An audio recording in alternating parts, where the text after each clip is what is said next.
We're going to continue our discussion of designing a power supply. I hope that you've already designed your power supply with the transformer, the bridge rectifier, and the capacitor as depicted down here.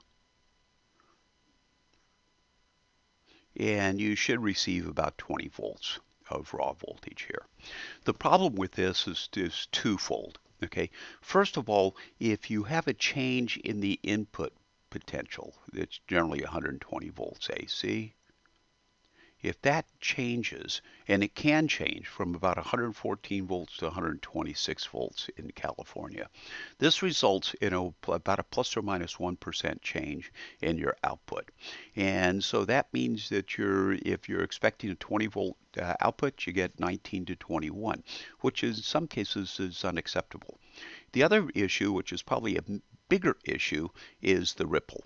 As we notice that the charging and discharging the capacitors between the half cycles of the AC potential, okay, causes a periodic change in the output potential, which can really negatively affect many types of circuits. So we're going to solve this, and we're going to solve it by going into here, and we're going to add a function. It's not a device. Right now it's just a function. It's a black box function. Okay, that's a regulator. The purpose of the regulator is to accept the raw potential and to generate a regulated potential. A regulated potential will have less effect from the change in the input potential and also much less ripple. So that's what our goal is in this discussion. And so the regulated circuit in just a function, we're looking for something that does two things. One, it has the ability to generate a stable reference voltage. So that stable reference voltage we can use to feed a means of providing the output current at this stable voltage. So we need two things to make this regulator work. The one way of finding this stable reference voltage is so we want the stable reference voltage is to add this little circuit here. And this little circuit is a current limiting resistor and a forward bias diode.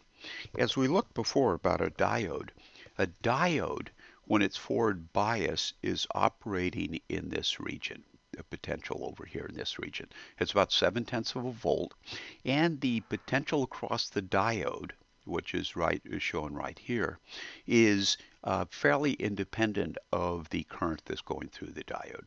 So if this potential out here were to change, of course the V raw would change, the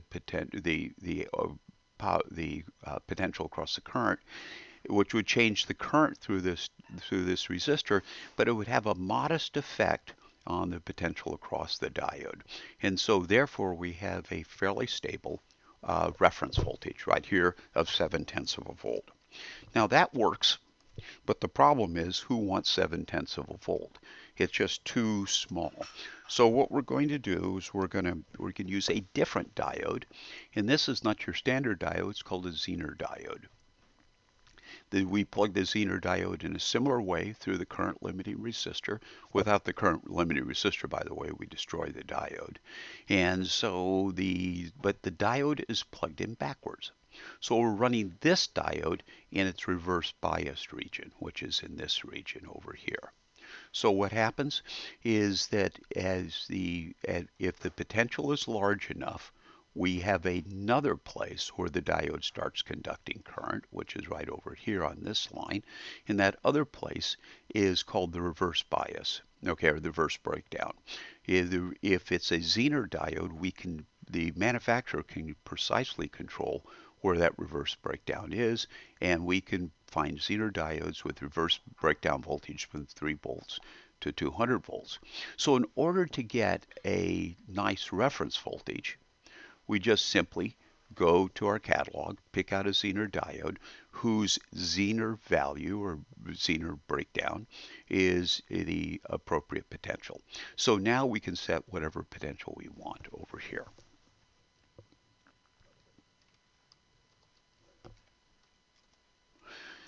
So now now that we have a method with the Zener diode of finding our reference potential, now we need to figure out a way of getting the current to flow with that reference at that reference potential.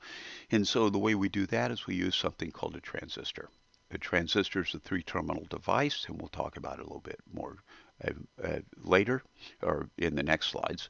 But the main thing about a transistor is a transistor has a fixed relationship between this terminal and this terminal with potential, and it has a property that almost all the current that's flowing through the transistor in this direction is coming from this terminal to this terminal, and it does not involve the current that's flowing through here, or very little involvement of the current that's flowing through here.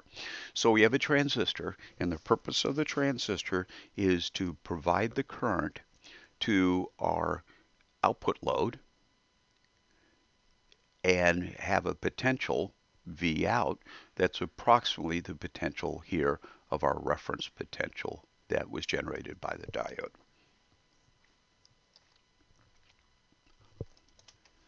So let's learn a little bit about a transistor. As shown over in this diagram, this is a schematic depiction of a transistor. It's a three-terminal device. It has a collector, it has a base, and it has an emitter. And so all three terminals have an associated potential, which we call V sub whatever, and then an associated current, which we denote as I sub whatever. And so we will now look at a model of a transistor, a mathematical model of a transistor, that would help us understand how we could use a transistor in our application in a regulated power supply. So there are two kinds of transistors. There are PNPs and NPNs. We will use an NPN transistor, and don't worry about the difference right now. An NPN transistor requires that the collector potential is greater than the base potential, which in turn is greater than the potential of the emitter. So we need to and this is called biasing the transistor. We need to properly bias the transistor in this manner for it to work. The other thing is, when it's properly biased, that the emitter potential is 7/10 of a volt less than the base potential. So as indicated here, there's a 7/10 of a volt drop between the base and the emitter. So that's kind of cool, because if we put our V reference here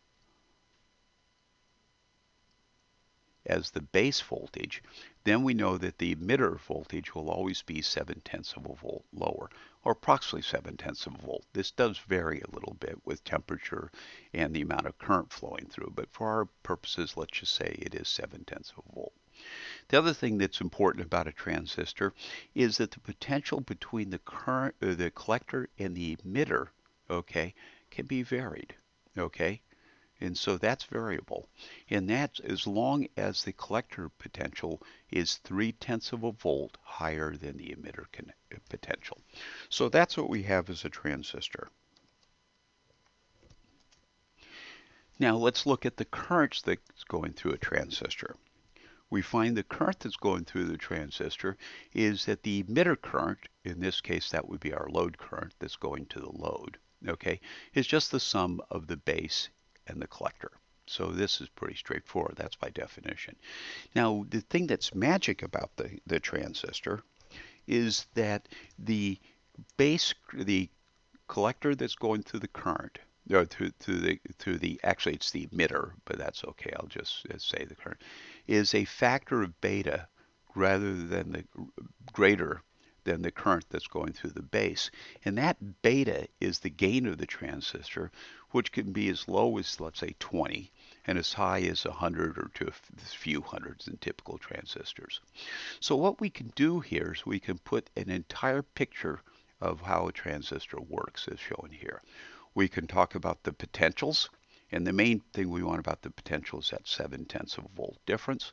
And we can talk about the current, and the main thing we want to know about the current is that almost all of the current is going from the collector to the emitter. There's very little current that's going through the base, Okay, as a matter of fact, the amount of current that's going through the base is about 1/8th the amount as of the current that's flowing from the collector to the emitter. So if we believe that model is correct, and why not, we can now take a look at how this transistor would work. And so let's look at a simple example.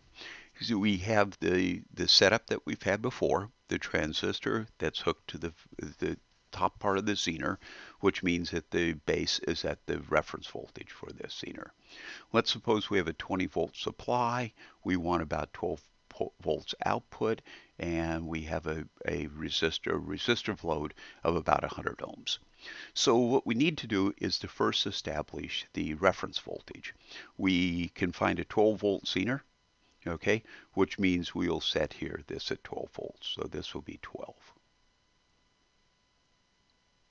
Okay, now if the transistor is properly biased, and it looks like it is because this is 12 volts, which is less than 20 volts, which is less than what's going on out here is the output potential, because we know this is 11.3 volts. Why? Because we know that the emitter potential is the collector potential minus this 7/10 of a volt, so it's 11.3 volts. So we have a transistor that's working like this. Okay, so we said, but hold it, we wanted 12 volts. Well, it turns out 11.3 is good enough, so we're going to say this is okay.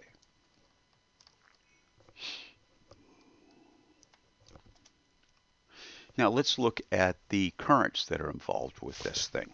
Okay, remember this is the parameters or the design criteria for this regulator.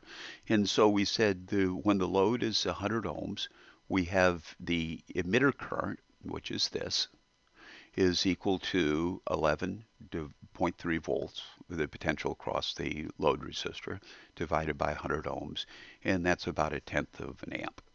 And then we can find the base current that's associated with it.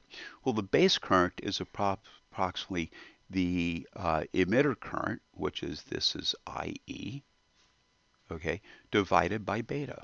This is beta in our example.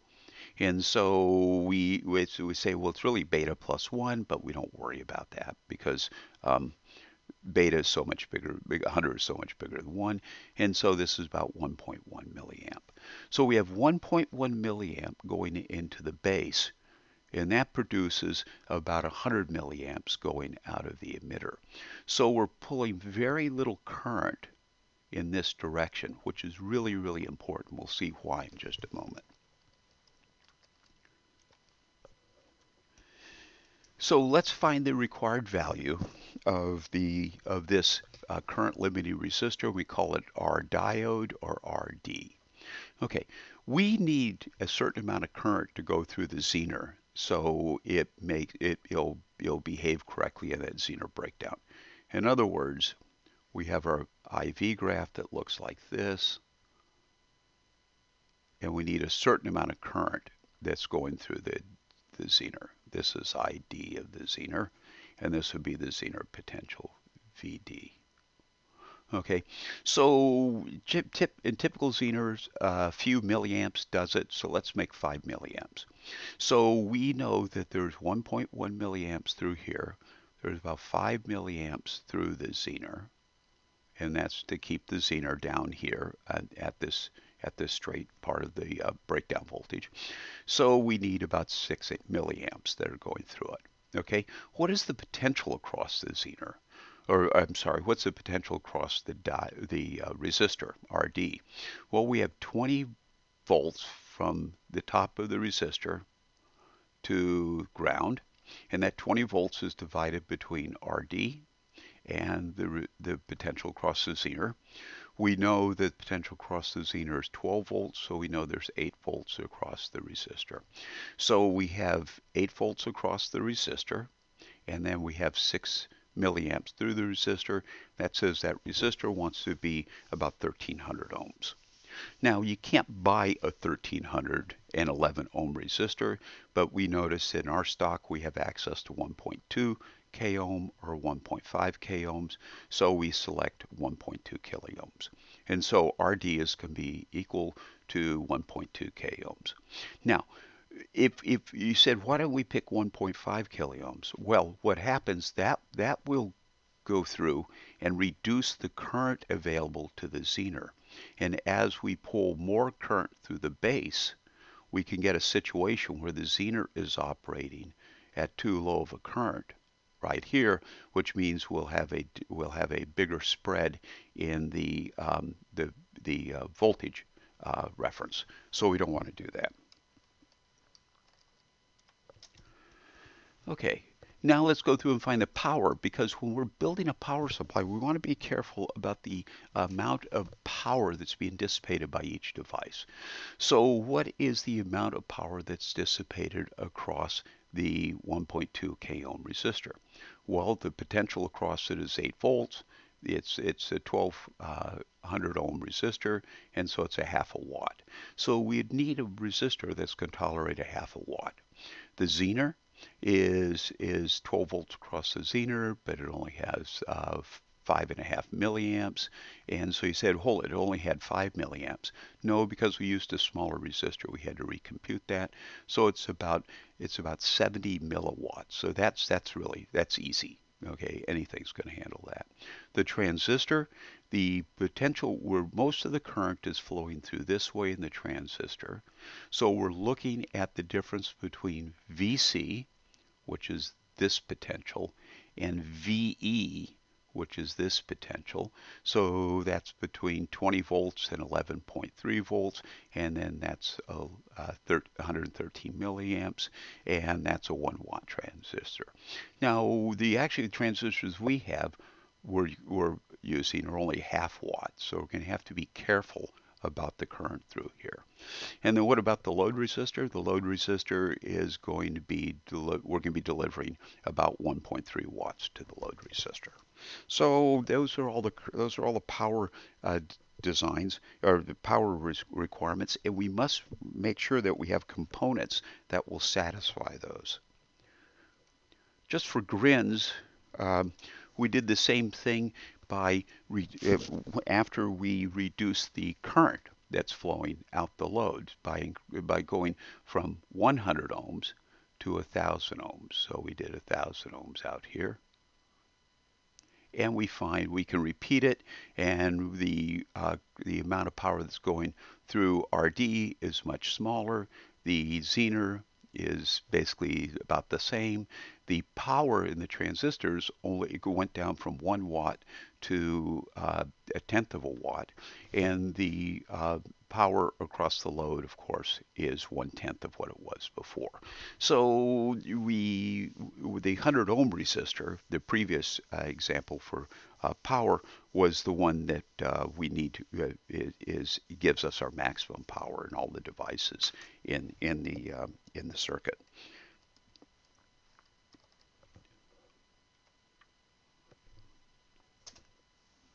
Okay, so the last thing we're going to do here is we're going to put a, not the last thing, but the last feature we're going to have is let's put a LED in our power supply so the LED will light when our power supply is working. And so we're going to use another diode, and this diode is called an LED, light emitting diode. The light emitting diode is shown here, and it is a forward bias diode, and we know it's an LED because these little arrows coming off of it, which depicts the light being produced for it. We need to put a load limiting resistor on there also, because if you don't, you'll just burn the LED out. Okay, and so an LED, most LEDs require about 1 to 2 volts potential across the LED and about 20 milliamps through the LED. Now, there are different kinds of LEDs, and so you have to look at the manufacturing specs or the manufacturer's spec on it, but the ones we use, this will be fine. Okay, so what's the current limiting resistor? Well, the current limiting resistor, we're looking for the value of that resistor there. It has, how much potential does it have? Well, it has 11.3 volts, okay, minus the potential minus the drop across the LED, and I'm saying it's 2 volts. And so that'll be about 9.3 divided by 20 milliamps because we want 20 milliamps to go through the LED. And so that's a 465 ohm resistor, which gives us we would pick a 470 ohm, which is the closest standard. So now we have an LED on this thing.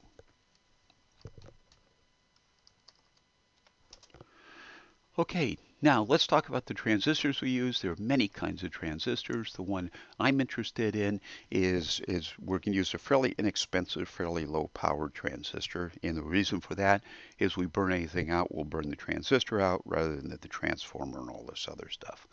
And so the side view of this transistor looks like this puppy right here. These are all kinds of transistors that we could have. So this is the transistor. It's got a little plastic housing on it. And the little plastic housing has a flat surface, which we can see here. And this is the bottom view. So we're looking at the wires that are coming out of the transistor over here. So these are the wires. This wire, the one on the left, if we look at the bottom view, is the emitter. The one in the middle is the base, and the one over here is the collector. You put that in backwards, it won't work at best, and at worst, it will just burn everything out. So make sure you wire it appropriately. This is the bottom view of the transistor. So you have to have enough spatial acuity to understand that when you plug it into the board, you're going to be backwards from this. As I alluded to before, the maximum power dissipation is a 1/2 watt on this, and the maximum current we can pull from the collector to the emitter is about 100 milliamps.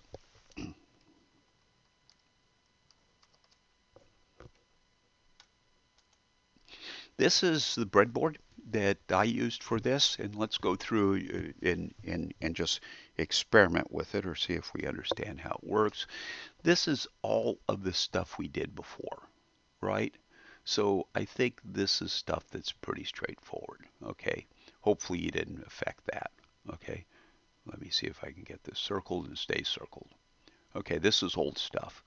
Now what we're doing is we want to hook up the LED. So I'm going to hook up the LED, and I hooked up the LED a little bit differently than I did in the previous one. I hooked up the LED to the 20 volts because along here, at this point here, is our raw voltage. This is 20 volts. So I hooked up the LED to the 20 volts. I had to use a bigger resistor for doing so. But here is the resistor, current limiting resistor for the LED, and here's the LED itself. Now the LED is going to light if you plug it in one direction and not light if you plug it in the other direction. These very inexpensive red LEDs that we have do not have any indication of what is the forward bias and what's the reverse bias. So you just have to experimentally determine that. So the LED current will come through this resistor, through here, and it will be connected through here. The resistor, of course, is connected. The LED is connected to ground. Let's look at the transistor. We take the potential across the transistor. This is the 20 volts here. We run it out through this resistor. This is the RD in this particular depiction. If I can get a D. This is RD, and it goes to this point. This point is connected here, and this is the Zener diode. So this is Z. Okay, the Zener diode, this is the little bar on it. So this is reverse bias as the current goes through the Zener diode. Of course, the Zener diode is connected to ground. Now we go over to the Zener diode, and we also notice that the Zener diode through this wire is connected to the base of the transistor. We notice that the plus 20 volts, the raw voltage, through this wire is connected to, there's a mistake here because we were supposed to connect it to the collector, which is this row, but we've connected it over here because we just made a mistake. So what we need to do is we need to take this puppy and move him over here. So now it's to the collector. And finally, we take the emitter and we run it through this wire and connect it to our power bus over here, which is now this will be about 11.2 0.3 volts along this particular piece here. So that's what you want to build. You could build it better than I did. Now, one thing I want to warn you about is the following, is that along here, see these long wires? Okay, let me get these long wires here. It is very easy for these long wires to short, for these long wires to touch these long wires, and this wire to touch that wire, and etc. So make sure that your long wires are nicely separated and you do not bump into things and get them to touch, because you do so, you'll burn things out. So watch out about the layout. Don't make things really cramped. Spread them out a little bit. It's a lot better doing it that way. Okay, characterize your power supply. The first thing you have to do is you have to monitor your output, and use the digital voltage probe, and make sure you attenuate it, because I don't want to blow out the voltage probes. Actually, they won't. Okay, the transistor we've already talked about has a maximum output rating of half a watt, and there's 8 volts across it, so therefore the output current is really small. And so do not use a load resistor that is less than 200 ohms. Okay, so all your load resistors must be greater than 200 ohms. Let's get the graph of the output versus time for various loads. Remember, no load that's greater, no load resistor that's smaller than 200 ohms, and record your experiment clearly in your notebooks. And that means that I or another student should be able to clearly repeat your measurements and your experiment on this. Okay, that's the end of it, and it's been a long one. I apologize for that, but we went through a lot of stuff. That's the end of this discussion.